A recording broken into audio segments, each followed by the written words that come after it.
Ciao Daniela, oggi siamo in Valpolicella, precisamente sul campo parrocchiale di Domegliara. Qui i bambini giocano tutti insieme in modo inclusivo e lo fanno grazie all'aiuto degli Insuperabili, un'associazione nata a Torino, della quale abbiamo parlato con il presidente Davide Leonardi e con Caterina Biasiolo, giocatrice dell'Audace Calcio 5, ma in questo caso allenatrice proprio degli Insuperabili.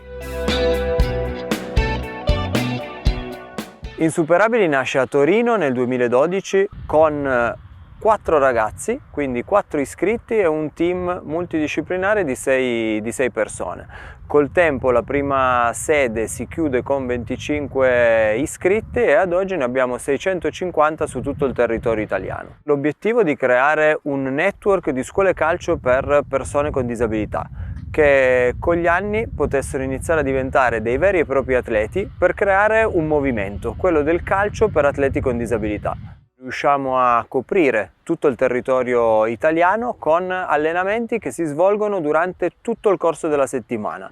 Abbiamo la possibilità, lavorando proprio su tante sedi, di permettere ai nostri ragazzi di poter giocare con noi dal lunedì fino al sabato e poi di poter disputare le partite, sia di campionato che di tornei, che la nostra federazione e gli enti ci danno la possibilità di poter svolgere con regolarità.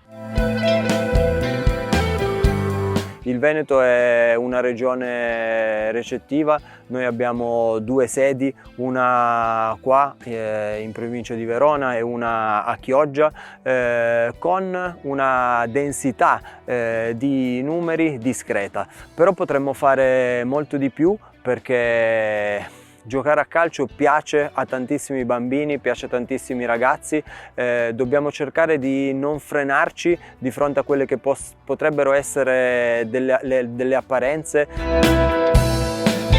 Ho incontrato gli Insuperabili ad una lezione universitaria. Ho avuto la fortuna a Torino di ascoltare Annalisa Cerrone e Andrea Bagnato, responsabili dell'Academy di Torino, che ci hanno presentato il progetto e quel giorno me ne sono subito innamorata. Ho iniziato quindi il mio percorso di tirocinio, che è durato un anno, che ahimè è coinciso con il periodo di Covid, quindi ho iniziato sul campo e poi subito a distanza, ma dall'anno seguente ho iniziato lavorativamente parlando agli Insuperabili. Quando sei in campo con loro puoi veramente mettere in gioco tutte le tue capacità proprio a 360 gradi e non ci sono vincoli in un certo senso. Loro sono caratterizzati, a mio avviso, da tanta imprevedibilità e quindi è molto bello mettere in gioco l'abilità vincente al momento giusto per quel determinato ragazzo.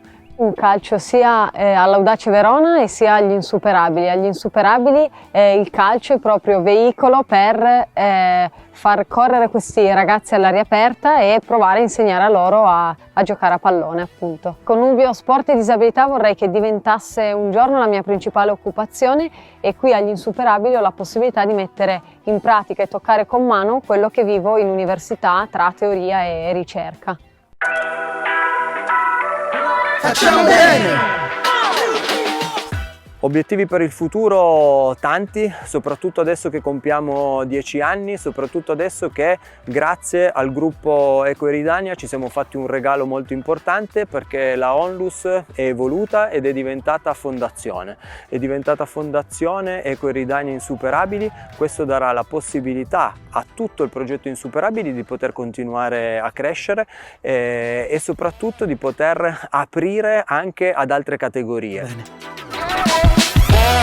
Che bello il verbo fare. Abbinato al termine bene, crea la magia di aiutare. Per anni queste parole hanno contraddistinto il gruppo Ecoeridania e la Onlus Insuperabili. Ora però ci sentiamo in dovere di fare un passo in più. Per questo abbiamo deciso di camminare insieme. Nasce la Fondazione Ecoeridania Insuperabili, la magia di fare bene insieme.